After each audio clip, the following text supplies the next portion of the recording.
you've used the term global jihadist movement and thus identified the global jihadist movement as the focus of America's fight against terrorism.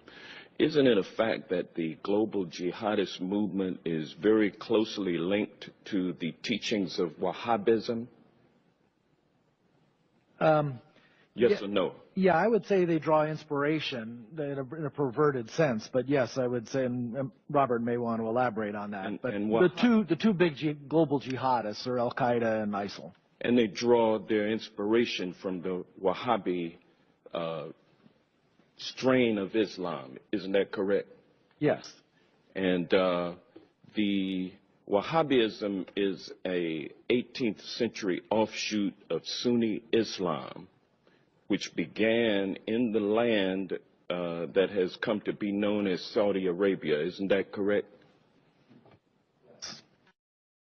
And Wahhabism seeks to purify Islam by getting rid of a number of human behaviors and practices that it considers to be sins against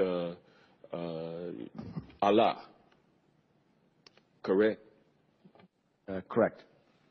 And Wahhabism is a strict, fundamentalist, highly intolerant strain of Islam. Correct? Yeah. Correct? And now, isn't it a fact that the Saudi ruling monarchy derives its legitimacy by reliance on the ideology of Wahhabism? You want to? The Saudis are riding a tiger.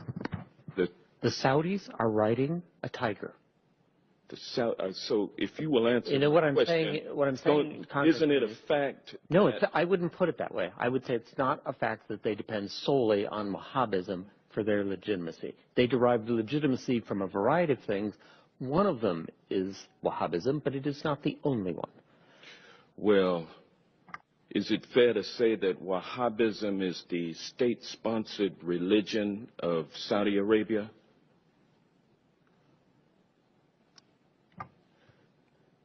Yes, the Saudi government sanctions Wahhabi imams in their major mosques. Well, as a matter of fact, the Saudi monarchy promotes Wahhabism through official state-sponsored mosques and through religious schools known as madrasas all over the world. Isn't that correct? Yes. And isn't it true that the Saudi government, Wahhabism throughout the world, based on its oil and gas revenue? Absolutely, the government's revenues, directly or indirectly, help the proselytizing that you mentioned. And the Wahhabism ideology lines up with the ideology of ISIL. Isn't that correct?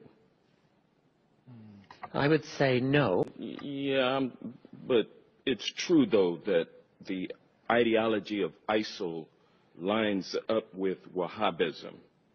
I would say it's a starting point, and then the Islamic State has taken it several steps farther. Yes.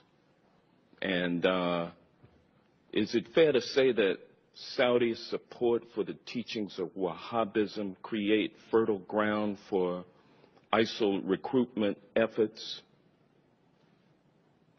I think Saudi promotion of Wahhabism is absolutely a problem in terms of Islamic State recruitment.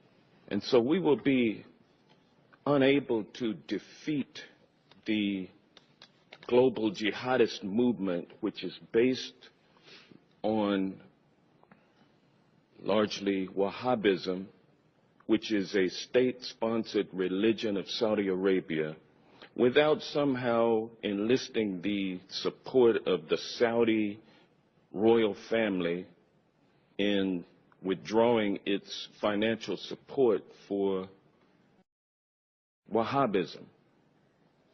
Is that a fair assessment?